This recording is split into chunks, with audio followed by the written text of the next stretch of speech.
Guys आज जिस tense को हम शुरू करने जा रहे हैं फ्यूचर टेंस। फ्यूचर टेंस की भी प्रेजेंट और पास्ट की तरह चार शाखें हैं। आज हम इसका पहला शाख शुरू करने जा रहे हैं फ्यूचर इंडेफिनिट टेंस।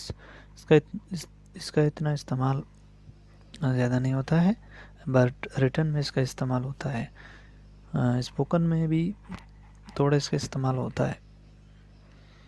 लेकिन गाइस मान लो कि इस बुक के हिसाब से हम आपको पढ़ा रहे हैं, ये गवर्नमेंट जॉब्स की जो लोग तैयारी कर रहे हैं उनके लिए ये बहुत अच्छा बुक है। तो गाइस चलिए अपने इस फ्यूचर टेंस को शुरू करते हैं। फ्यूचर टेंस का पहला शाख है फ्यूचर इंडेफिनिट टेंस। गाइस सबसे पहले हम किताब पे चलते हैं। गाइस किताब कहता है कि द फ्यूचर इंडेफिनिट टेंस क्या है। उर्दू फ़िक्रे के आखिर में गागेगी वगैरह आते हैं, बस ये फ्यूचर टेंस है। ज़्यादातर जो उर्दू मीडियम वाले हैं हम सिर्फ गागी को गे गे गा है गे है गी है इसको बस देखते हैं। लेकिन सिचुएशन में अगर हम देखें जो इंग्लिश स्पोकन में होता है ज़्यादातर, उसमें तो इतना रिटर्न का वो नहीं होता है। लेकिन इस सिचुएशन को हम कैसे समझें स्पोकन में, जो स्पोकन वाले हैं तो उनके लिए मान लो कि ये एक लड़की है, ठीक है, ये लड़का है, ठीक है, ये एक लड़का है और इस लड़के ने क्या किया है, प्लान किया है। क्या प्लान किया होगा इस लड़के ने? इस लड़के ने एक प्लान किया होगा कि मैं अपने दोस्तों से मिलूंगा। ये तो उसने तय किया है। मैं बाजार भी जाऊंगा, मैं मूवी देखूंगा और मैं गाड़ी चलाऊंगा। गाइस क्या है, इस लड़के ने प्लान किया है अपने कल के बारे में, फ्यूचर के बारे में। उसने प्लान किया है कि मैं अपने दोस्तों से मिलूंगा या मैं एक घर खरीदूंगा। पक्का प्लान है उसका। वो एक घर खरीदेगा, मैं एक कार खरीदूंगा या मैं मूवी देखूंगा आज। या प्रेजेंट में कोई ऐसा प्लान जो कुछ देर के बाद मतलब हो जाए, या आने वाले कल में अगर कोई प्लान है, उनके लिए हम फ्यूचर इंडेफिनिट टेंस का सहारा लेते हैं सिचुएशन में। अगर मान लो हमारे पास सिचुएशन है कि 4 घंटे बाद ना मैं क्रिकेट खेलूँगा, तो मतलब आपका प्लान है, पक्का श्योरली आपका प्लान है कि आप क्रिकेट खेलोगे। या मैं कल स्कूल जाऊँगा या अपने दोस्तों से मिलूँगा। जितने भी आपके प्लान्स हैं या आपके इस टाइम प्रेजेंट में कोई प्लान है तो आप फ्यूचर इंडेफिनिट का सहारा लेते हो। यही सिचुएशन है गाइस, यही सिचुएशन मैं आपको बताना चाह रहा हूँ। चलिए आगे बढ़ते हैं। इसकी पहचान जो थी वो उर्दू मीडियम वाले वो आगे की पे जाएं। मतलब मैं उसकी मदद करूँगी, वो स्कूल जाएगी, हम वापस आएंगे। ये आएंगे जाएंगे ये सारे प्लान ही तो हैं गाइस। स्कूल जाएगी मतलब कल जाएगी, उसका प्लान है कल जाएगा स्कूल। लेकिन स्कूल तो डेली की रूटीन में है ना, वो डेली स्कूल जाता है। तो इसीलिए मैं कहता हूँ कि ज़्यादातर आप उर्दू गागी पे मत जाओ, बल्कि जो सिचुएशन है उस पे जाओ। चलिए सादा फ़िक्रे बनाने के लिए कायदा हमारे पास है। इस ज़माने में फ़ेल की फॉर्म इस्तेमाल होती है फर्स्ट, और विल शल को फ़ेल की पहली फॉर्म से पहले बतौर हेल्पिंग वर्ब इस्तेमाल करते हैं। गाइस अब ये सबसे बड़ा कन्फ्यूजन विल और शल है, क्योंकि अक्सर हम विल का ज़्यादा इस्तेमाल देखते हैं। आप इस शल के चक्कर में मत पड़ो, आप विल को ज़्यादा यूज़ करो। शल स्पोकन में इस्तेमाल होता है। अब चलिए देखते हैं विल को दे, यू, इट, शी, ई, वाहिद नाम के जमा नाम के साथ इस्तेमाल किया जाता है, और शल को आई हुई के साथ इस्तेमाल करते हैं, मगर आजकल आई और हुई के साथ भी विल इस्तेमाल करते हैं गाइस। क्यों? क्योंकि जब हम शल इस्तेमाल करेंगे ना तो सब कुछ उल्टा पुल्टा हो जाएगा। तो इसीलिए गाइस आप विल को ही चलाओ, शल को छोड़ दो। शल के चक्कर में पड़ोगे तो सब कुछ उल्टा पुल्टा हो जाएगा। वो विल वाले सारे आ जाएंगे शल में और शल वाले सारे आ जाएंगे विल में चले जाएंगे। तो इन चक्करों में मत पड़ो, आप विल का ही इस्तेमाल करो गाइस, ठीक है। तो मेरे कहने का मकसद यही है कि अगर आप शल लगाओगे तो आपको श्योर नहीं होगा किसी प्लान का कि कल आप बाज़ार जाओगे या कल मैं बाज़ार जाऊंगा, आई विल की जगह आप अगर शल लगाओगे, आई शल गो टू मार्केट, तो मतलब पक्का श्योर नहीं है कि आप जाएंगे या नहीं जाएंगे, मतलब यकीन नहीं है कि आप नहीं जाएंगे। तो उसके लिए अगर आई विल लगाओगे तो पक्का श्योर है कि भैया ये मार्केट जाएगा, मैं मार्केट जाऊंगा, मतलब I will go to market, पक्का श्योर है। तो इन चक्रों में मत पड़ो, आप विल ही इस्तेमाल करो, क्योंकि आपका किताब ही कह रहा है कि आजकल आई विल के साथ भी विल इस्तेमाल होता है। लेकिन रिटर्न में ज़्यादातर आई के साथ शल का इस्तेमाल होता है, हुई के साथ शल का इस्तेमाल ज़्यादातर होता है। लेकिन अभी जो है ना सिस्टम कुछ इस तरह है। चलिए सिंपल सेंटेंस कैसे बनाते हैं। सब्जेक्ट के साथ हेल्पिंग वर्ब, फिर वर्ब की फर्स्ट फॉर्म, फिर ऑब्जेक्ट। मैं उसकी मदद करूँगा, आई विल हेल्प हर। देखिए उसने शल भी दिया है, विल भी दिया है, लेकिन शल इस्तेमाल करोगे तो श्योर कम है, विल इस्तेमाल करोगे पक्का श्योर है। तो आई विल हेल्प हर, मैं उनकी मदद करूँगा, मैं उसकी मदद करूँगा। वो स्कूल जाएगी, she will go to school. देखिए गाइस, हम वापस आएंगे, वी विल कम बैक। अगर वो शैल कम बैक तो मतलब श्योर कम होगा आपका। चलिए जी गाइस, इतना तो समझ आ गया।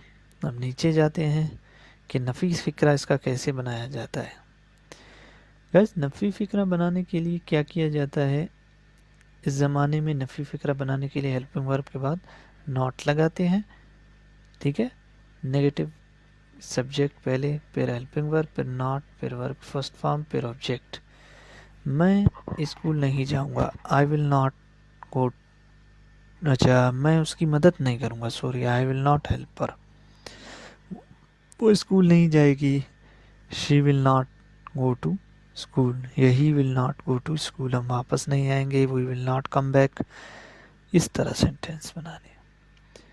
गाइस सवालिया फ़िक्रे बनाने का कायदा, इस ज़माने में सवालिया फ़िक्रे बनाने के लिए हेल्पिंग वर्ब को फ़िक्रे में शुरू में लाते हैं और फ़िक्रे के आखिर में सवालिया निशान लगाते हैं। इंट्रोगेटिव, हेल्पिंग वर्ब फर्स्ट लाओ, फिर सब्जेक्ट, फिर वर्ब की फर्स्ट फॉर्म, फिर ऑब्जेक्ट और फिर ईओपी। क्या मैं उसकी मदद करूँगा, विल आई हेल्प हर या हेल्प हिम। क्या वो स्कूल जाएगा, will he go to school. क्या हम वापस आएंगे, विल वी कम बैक। इस तरह गाइस अब कहता है कि रस्मी नफी सवालिया फ़िक्रा कैसे बनाया जाता है इसका। तो बनाने का कायदा है, इस ज़माने में रस्मी सवालिया फ़िक्रे बनाने के लिए हेल्पिंग वर्ब और सब्जेक्ट को सबसे पहले लाते हैं और फिर सब्जेक्ट के बाद नॉट लगाते हैं और फ़िक्रे के आखिर में सवालिया निशान। जैसे कि फॉर्मल में हम इस तरह करते हैं, हेल्पिंग वर्ब को फर्स्ट लाते हैं, फिर सब्जेक्ट, फिर नॉट, फिर वर्ब की फर्स्ट फॉर्म के साथ ऑब्जेक्ट लगाते हैं।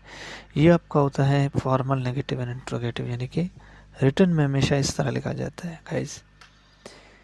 चलिए अपने नेक्स्ट पेज की तरफ बढ़ते हैं। नेक्स्ट पेज में है हमारा कि क्या मैं उसकी मदद नहीं करूँगा, will I not help him. क्या वो स्कूल नहीं जाएगी, will he not go to school. क्या हम वापस नहीं आएंगे, will we not come back. इस तरह गाइस। फिर गैर रस्मी सवालिया फ़िक्रे बनाने का कायदा क्या है, इस ज़माने में गैर रस्मी नफ़ी सवालिया फ़िक्रे बनाने के लिए हेल्पिंग वर्ब और नॉट को मिलाकर शुरू में लाते हैं और फ़िक्रे के आखिर में सवालिया निशान देते हैं। जैसे कि कॉन्ट्रैक्टेड फॉर्म्स। गाइस ये कॉन्ट्रैक्टेड फॉर्म्स शॉर्ट फॉर्म्स को कहते हैं। ये सब्जेक्ट के भी शॉर्ट फॉर्म्स होते हैं, ठीक है, और हेल्पिंग वर्ब के भी शॉर्ट फॉर्म्स होते हैं। जैसे कि ये विल नॉट को वॉन्ट लिखते हैं, शल नॉट को शेंट लिखते हैं, तो एम नॉट को एंट लिखते हैं, आर नॉट को अरंट लिखते हैं, इस तरह वुड नॉट को वेंट लिखते हैं, इस तरह ये लिखते हैं। तो इस तरह आप कैसे सेंटेंस बनाओ, क्या मैं इसको उसकी मदद नहीं करूँगा, तो आप लिखोगे कि won't I help him, won't I help him, won't she go to school, won't we not come back, shan't we not come back, oh sorry shan't आया तो we come back, shan't we come back, इस तरह। चलिए मैं भी आपको बताता हूँ, फ्यूचर के चंद सेंटेंसेस हम आपको बना कर दे रहे हैं, ठीक है गाइस। चलिए, फ्यूचर इंडिफिनिट टेंस हमारा जो फ्यूचर का टेंस हमने शुरू किया है,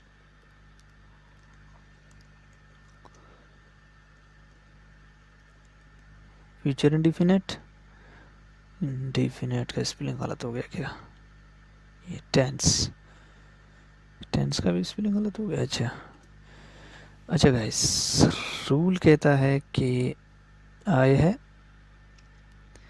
वी है, बल्कि सारे सब्जेक्ट्स के साथ आप विल ही लगाओ तो बेहतर है। ऑल सब्जेक्ट्स के साथ आप क्या लगाओगे, विल लगाओगे, ठीक है गाइस।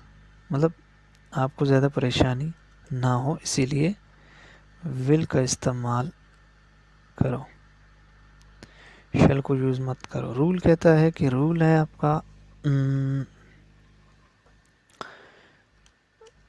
ये आपका रूल है, ठीक है। रूल कहता है कि सबसे पहले सब्जेक्ट, फिर हेल्पिंग वर्ब, फिर वर्ब की फर्स्ट फॉर्म, फिर आपका आता है ऑब्जेक्ट, ये आपका रूल है।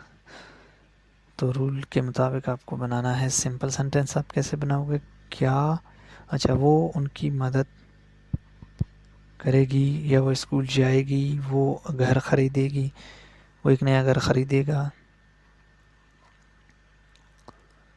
he will buy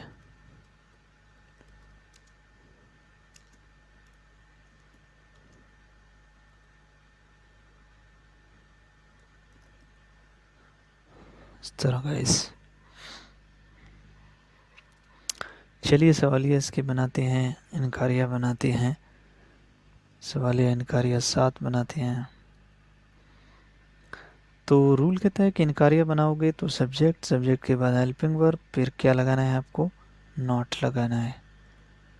क्या लगाना है गाइस, नॉट लगाना है यहाँ तक। वो नया घर नहीं खरीदेगा, he will not buy a new house। उसके बाद कहता है गाइस कि अगर आपको सवालिया बनाना है तो सबसे पहले आपको लगाना है हेल्पिंग वर्ब, फिर आपको लगाना है सब्जेक्ट, फिर वर्ब की फर्स्ट फॉर्म, फिर आखिर में आता है सवालिया निशान गाइस। जैसे कि क्या वो एक नया घर खरीदेगी, क्या वो एक नया घर खरीदेगी, will he buy a new house, इस तरह गाइस। अब आपको दोनों साथ में लाना है, यानी कि इनकारिया और सवालिया। सबसे पहले फॉर्मल में, फिर इनफॉर्मल में आपको समझाता हूँ। आपको क्या करना है, सबसे पहले आपको हेल्पिंग वर्ब लाना है, उसके बाद आपको लाना है सब्जेक्ट, फिर आपका आता है नॉट। तो बनाइए सेंटेंस, क्या वो एक नया घर खरीदेगी, क्या वो विल ही नॉट